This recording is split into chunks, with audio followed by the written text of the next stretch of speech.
What's going on, people? We are Tottenham TV here, back here with another video. Back a few months ago, we brought you our Amazon documentary reviews, and today we have got our Sonny sensational reviews. A documentary that was live on Amazon Prime as of the 18th of January. Brilliant documentary on Heung-min Son, the rise and the rise of Heung-min Son. So no fool yet. Exactly, no fool yet.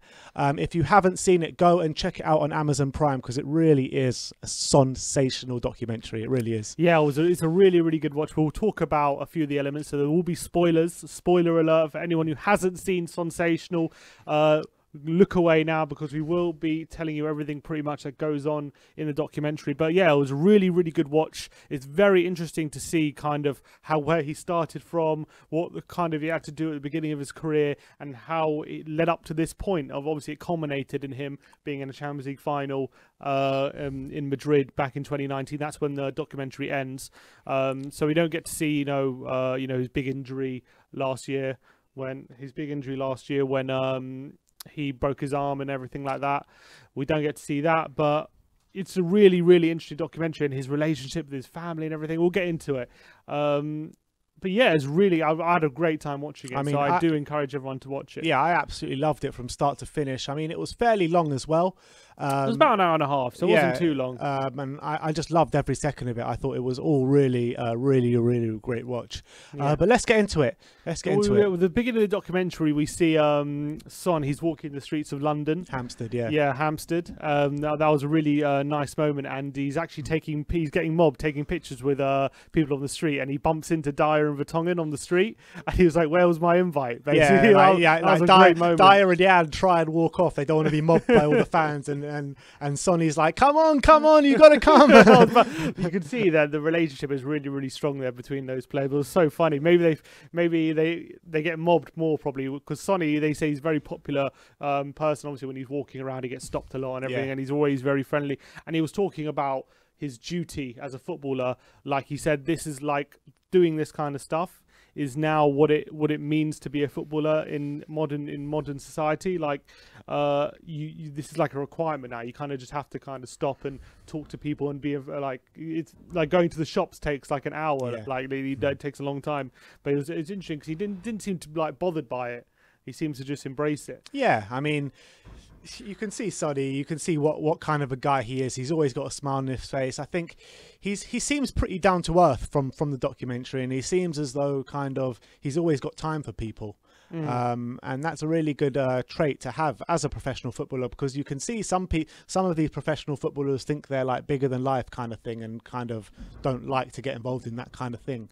And they think they're bigger than it. But Sonny doesn't seem like that. Sonny does really seem like, seems so genuine. Yeah, it's very genuine, very down to earth. And I think a lot of that has to do with the kind of upbringing he had, and we'll get into his father and his brother and his family and stuff.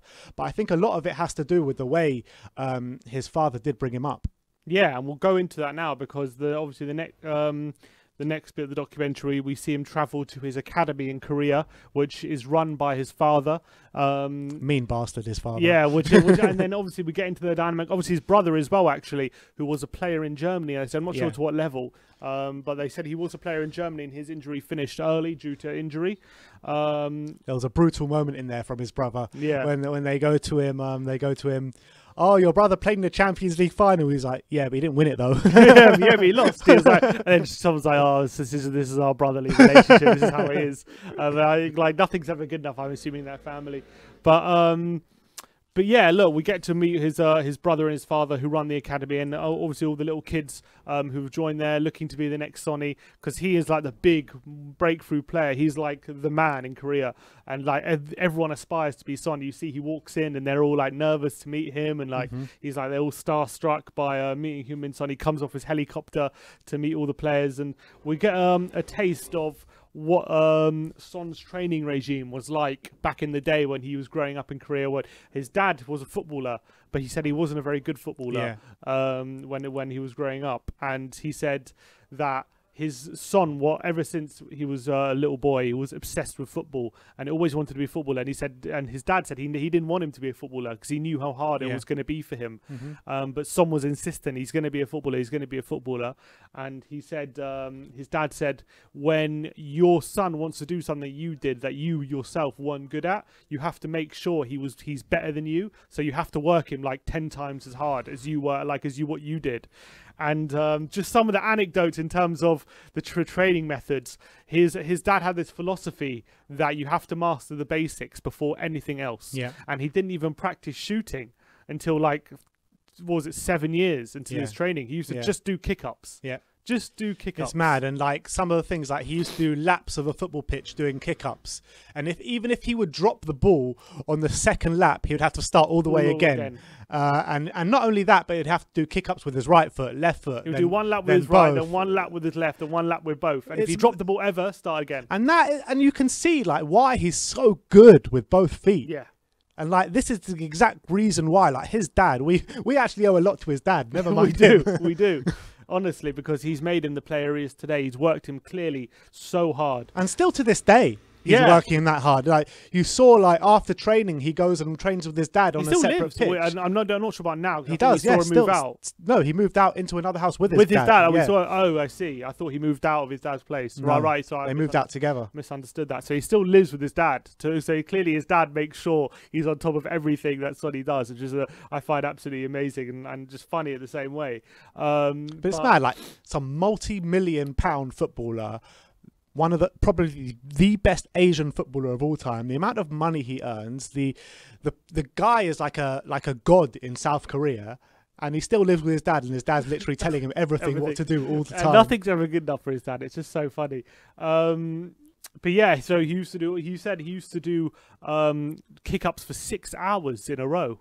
6 hours. His dad used to wake him up and do kick-ups. I think he even said 8 hours or something. And then like when he went to the academy, they're like, he asked them how long do you train for, and they're like, 6 hours. And he was like, I used to do like 8 or 9. But I used to get scolded a lot more. They used the word scolded a lot, didn't they? He said his dad used to go if he made a mistake. He used to his son did a great anecdote. He was talking about how before he would do a training task, his dad used to do an example of what we're about to do with him and his brother, and his dad would always screw it up because he was never as good as like them, and like he would always make a mistake, but obviously they can't do anything. And then some would turn to his brother and go, Dad is so lucky. Dad is so lucky. And then his brother, why is he lucky?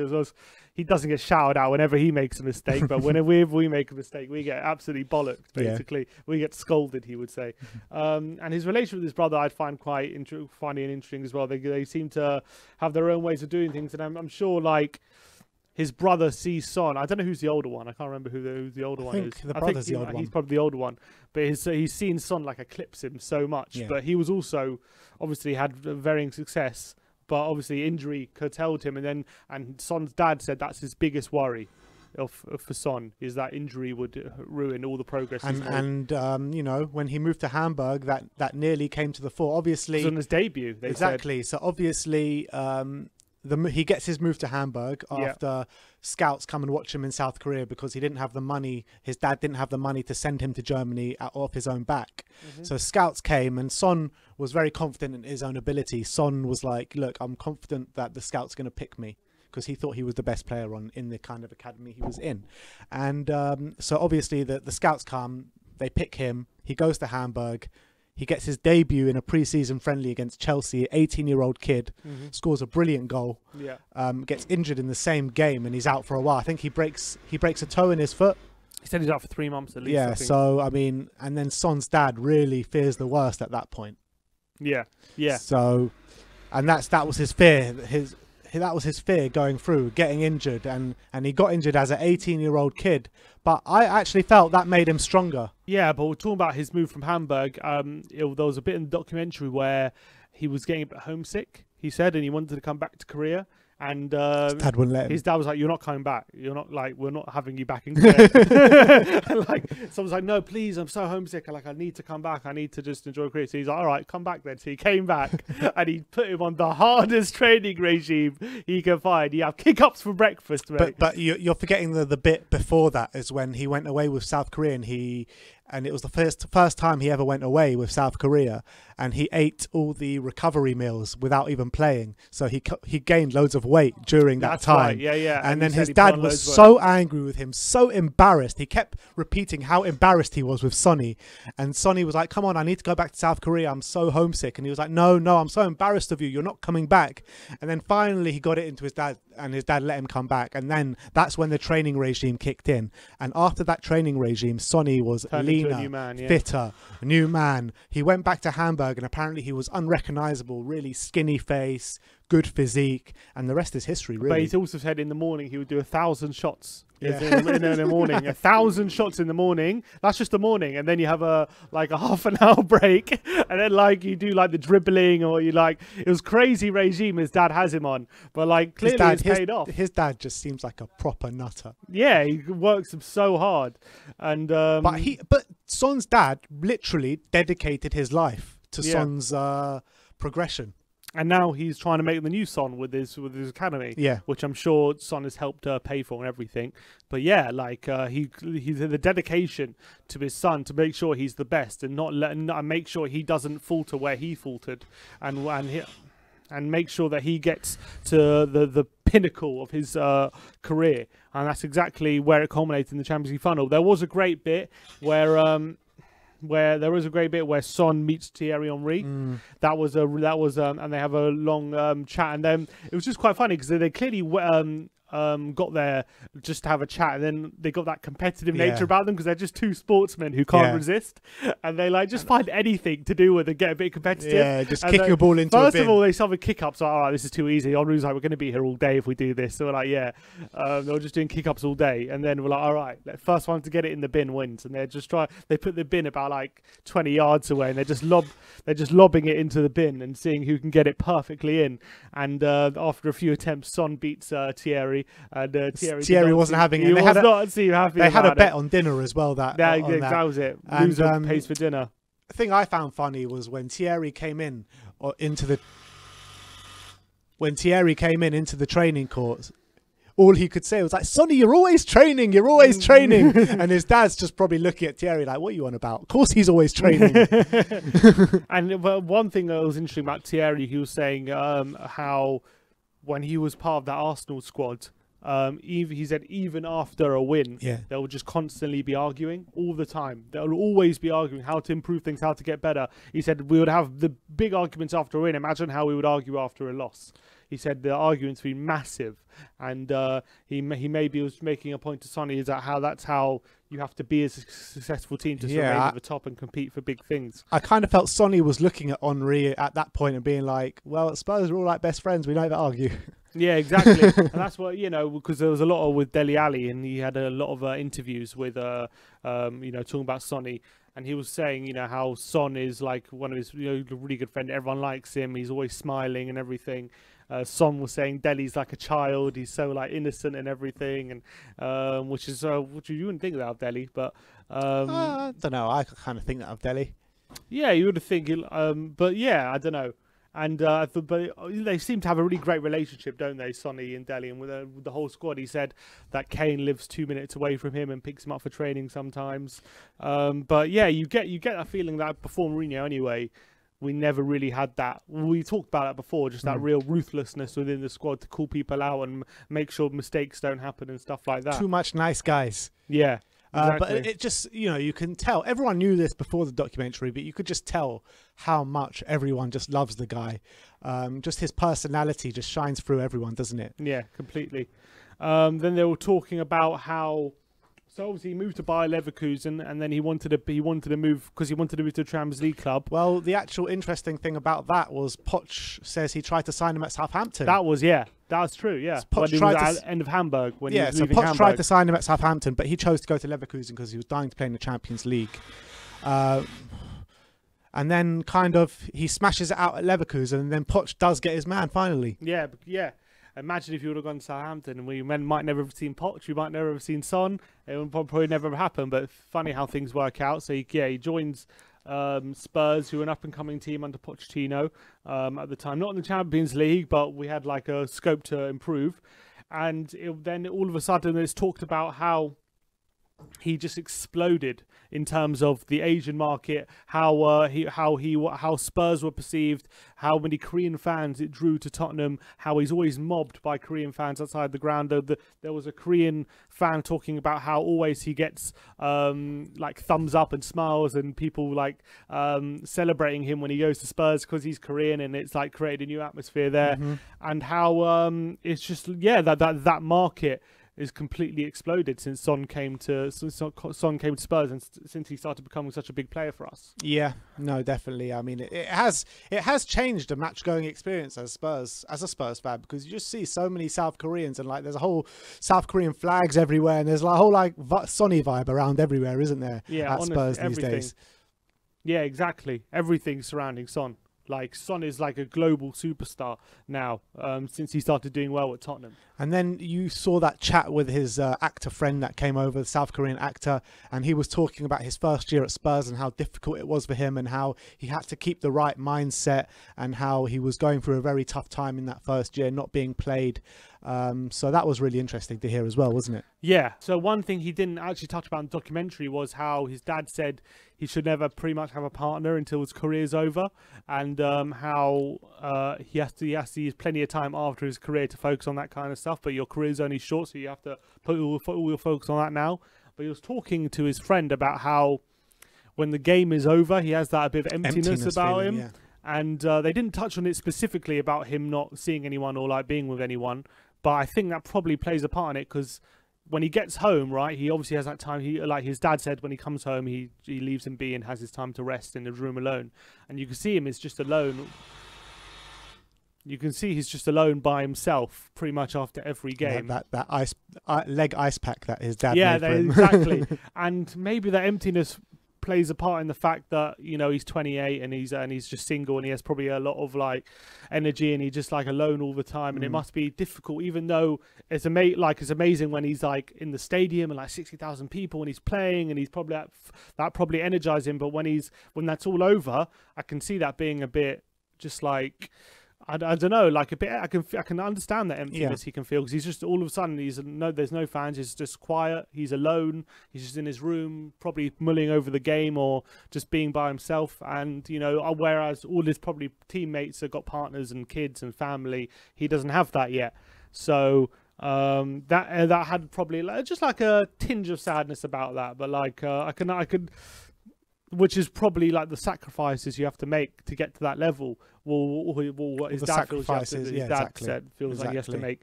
But yeah, I thought that was quite interesting. It was very interesting, and then it kind of moves on to the Champions League run, doesn't it?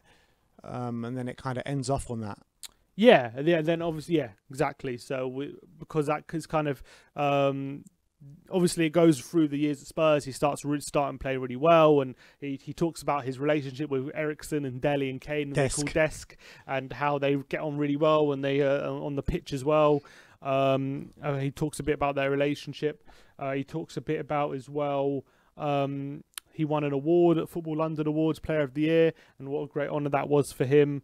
You can see he's a bit uncomfortable making public speeches, but it was quite funny. He said he was really nervous going to the London Awards, and he's more nervous going to London Awards than stepping out in front of like 60,000 fans on the football pitch. Yeah. And then one of the big moments as well was the first game at the new stadium, because obviously he was the one who ended up getting the goal. Yeah. And he said that record had been so much to him, because it's going to go down in the history books. It's going to be spoken about for the next 100 years, having the first goal in the new stadium. So it was such a big honour for him for him to have scored that goal. Yeah, so there was that. There was the first European goal at the new stadium as well. Yeah. And then he was suspended for the Ajax for the first leg of the Ajax game, and he was really upset about that. He just didn't want to miss that game. He said the worst thing for him in the world is not playing when the team needs me, basically. And you can see on how frustrated he was on the bench. We could even see in the documentary when he gets injured in his arm and he knows he's going to be ruled out for Leipzig, and how depressed he was about that. Yeah. He's like, I need to play, like I can't not. He feels that responsibility, and I feel like he feels that responsibility for the team, but that all comes down to the responsibility that he probably feels for his country, because he's the superstar, he's like the man, so he probably takes that responsibility, and he feels that for Spurs as well. I think when he's missing. He holds a lot of kind of weight and responsibility on his shoulders, doesn't he? For club and country. That. Yeah. And because he's such a special talent, I think, and that's all come through, and that's all been from his dad. Yeah, I mean, I just can't thank his dad enough for making him the guy he is today, because it's not just his football; it's the actual person he is as well, and how he conducts himself. I mean, it's everything to do with Sonny. It's all got to do with his dad, and he deserves such big credit. He doesn't seem to have any sort of resentment or anything about how his dad's. He spoke about his dad, and he was talking about how highly he holds him. In, like, he says he's his soccer coach. Well, let's say football. He's his football coach. It's his football. Everything to do with football comes from his dad. And then he's also talked about him as a father figure as well as that, and how close they are as people. He said for him, for his personality, his dad is perfect. He said what he needs from a father and from a coach and everything. He said his dad is just a perfect figure for him.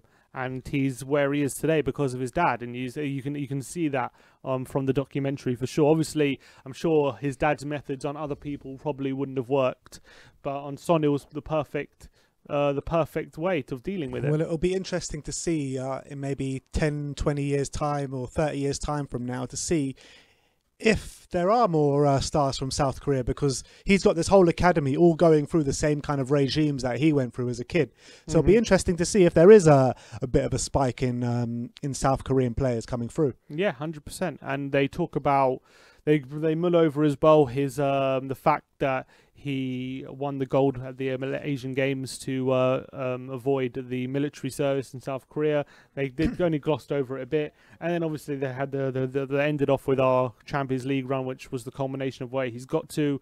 Obviously, we lost the final, and it doesn't really touch on Son specifically. It was more the club. Yeah, I think that was just a good way of how to end the documentary, kind of thing.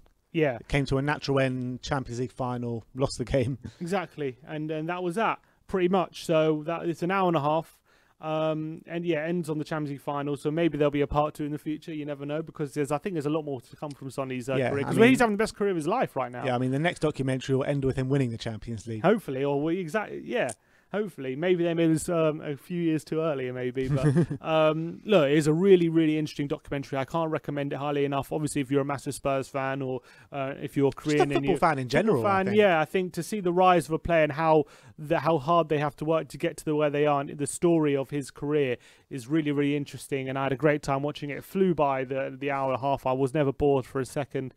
And I can't recommend it highly enough. So go watch it on Amazon Prime. I mean, is there a football fan in this world that doesn't like Heung-min Son? No, definitely not. Be? I don't think they can be. There's no reason to not like Heung-min Son. And you'll love him even more after this. Yeah, exactly. I mean, it's like my brother said, I echo all what he just said. Absolute brilliant watch. So get yourself over to Amazon Prime and check out the Sonsational documentary.